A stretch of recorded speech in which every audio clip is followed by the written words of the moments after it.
嗨，亲爱的书友们，欢迎来到书海时光，一个为你每日推荐好书的心灵驿站。赶快关注我们，一起畅游书海，让阅读点亮每一天的精彩。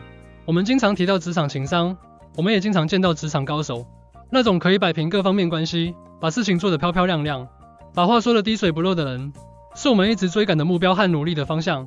在我的理解里，职场高手总是能够在悄无声息中影响他人的思绪，赢得好感，主导对方的抉择。这其中，情商占很大的因素。情商是一个人为人处事能力的综合表现。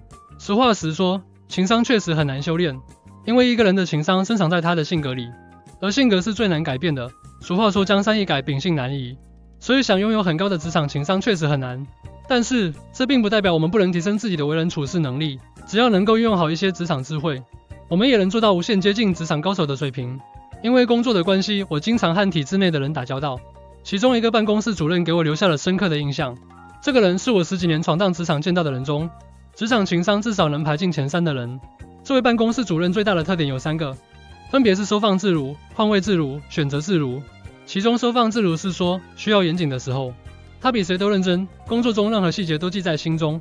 单位100多人的电话号码和座机，全部都可以背出来。各部门主要处事的领导基本资料一清二楚。需要严格的时候，完全不近人情，不达标准绝对不行。但是需要放松的时候，他又可以很快和大家打成一片，各种玩笑一个接着一个，很是平易近人。换位自如，这个人和别人聊天，只说别人有的，绝对不说别人没有的。和他聊天，你不知不觉中能找到强烈的存在感，更是在不知不觉中吐露心声，对其产生极大的好感。但是他自己的任何事情，从来没有听他提起过。选择自如，任何事情别人提意见的时候，他从来不打断别人的说话，从来都是认真倾听模样，让人感觉特别舒服。哪怕有时候意见看起来很胡扯，但是你要是简单认为可以影响他的决断，那就错了。他可以听1万个意见，但是他的最终决定早就选择好了。正是因为这3个特点，毫无背景和关系的他，能在很短时间内得到一把手的高度欣赏，年纪轻轻坐上了主任的位置，实现了人生的跨越。所以我们在职场中打拼，也许对于职场情商这种虚无缥缈的东西不好把握，但是一些法则和技巧是可以践行的，也可以在很短时间起到实效的。那么具体来说，有以下4个方面：一、让别人有存在感。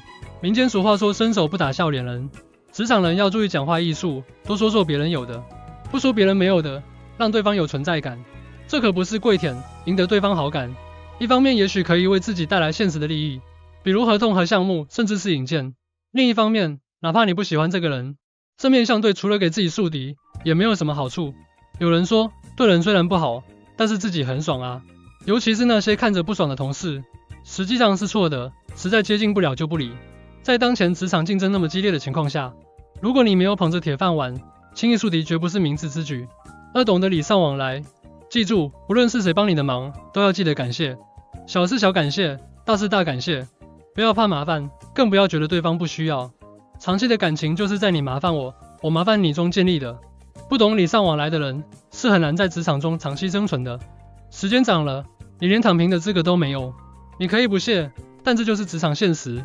烟酒敲门砖，不知连心桥，学会这点并且善于运用，你就比很多同龄人有优势了。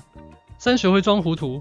职场人一定要学会装糊涂，不牵扯到自己核心利益的时候，装得比谁都糊涂。不能较真，有时候过于较真，麻烦和问题就会找上你。职场中不是除了白就是黑，甚至可以说90%都是灰色地带，所以有时候还是得睁一只眼闭一只眼的。职场中最惨的就是破坏游戏规则的，除非你的实力强大到可以自己定义游戏规则，否则一旦你非得看破也说破，就会被一方当枪去针对另一方，然后你可以想象一下自己的结局。听说过兔死狗烹吗？是不轻易发表意见，一定要注意自己的说话，一定要严谨。重要的场合、敏感的场合，不轻易发表意见几乎是大家的共识。但是记住，在私下也不能针对重要敏感的事情发表意见，除非你坐在必须决策的位置上，不然不发表意见为上策。理由有2点，很难摸清大佬们内心真实想法，你的意见有可能被当成靶子被人打，最后落到个嘴快不讨好。另一方面，无论你和某个同事私下关系多好，都绝对不能做朋友。很多话不能说，尤其是涉及敏感的事项，绝对不要说我觉得。你不知道这句话在外面会传成什么样子，传到谁的耳朵里。做职场高手确实很难，但是我们可以无限接近职场高手。只要注意一些应该注意的，我们也可以铺平职场发展道路，争取一个属于自己的机遇。